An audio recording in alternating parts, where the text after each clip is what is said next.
Várias vezes nos evangelhos é relatado que Jesus ergueu os olhos para o céu. Em algumas ocasiões, ele fez isso antes de realizar algum milagre, agradecendo ao Pai pelo que estava prestes a realizar.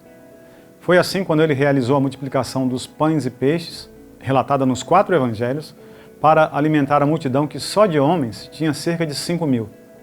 Jesus deu graças e abençoou os alimentos antes de ordenar que os discípulos fizessem a distribuição dos pães e peixes ao povo. Foi assim também quando ele estava para ressuscitar a Lázaro, conforme o relato do capítulo 11 do Evangelho de João. Os mesmos olhos que ainda estavam úmidos pelas lágrimas derramadas alguns minutos antes, por causa da morte do amigo e da tristeza das irmãs, agora se voltavam para o céu, para o Autor da vida. Após agradecer ao Pai por sempre ouvi-lo, Jesus ordenou que Lázaro voltasse a viver, dando mais uma prova de que ele era o Messias prometido por Deus no Antigo Testamento. Mas também há nos Evangelhos relatos de que Jesus levantou os olhos para observar algo à sua volta. Em todas essas ocasiões, sem exceção, o olhar de Jesus mostrava interesse nas pessoas, na necessidade que elas tinham de conhecerem e se relacionarem com Deus a fim de serem edificadas em sua vida. Isso aconteceu quando ele estava para curar um homem que tinha uma das mãos atrofiada. O texto de Marcos 3:5 diz que Jesus, antes de realizar o milagre, olhou em volta, indignado com a dureza do coração dos fariseus, que eram contra alguém ser curado no sábado. Também no Evangelho de Marcos, capítulo 3, versos 31 a 35, é relatado que Jesus estava ensinando dentro de uma casa, quando alguém lhe disse que sua mãe, irmãos e irmãs estavam do lado de fora, querendo falar com ele.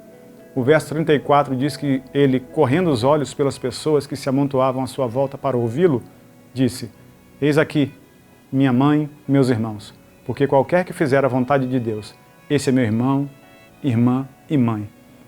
Ainda no Evangelho de Marcos, no verso 34 do capítulo 6, lemos que Jesus viu uma grande multidão e compadeceu-se deles, porque eram como ovelhas que não têm pastor. E o versículo finaliza dizendo que ele passou a ensinar-lhes muitas coisas.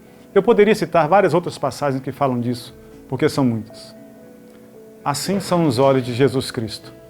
Olhos molhados por lágrimas de quem sabe o que é sofrer, mas olhos que se voltam para o céu, de onde vem todo o consolo que enxuga todo o pranto.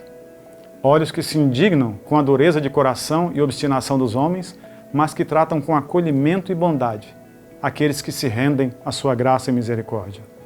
Olhos que enxergam uma multidão não como uma massa de gente sem nome e sem identidade, mas como um rebanho onde cada ovelha precisa ser alimentada, cuidada e conduzida.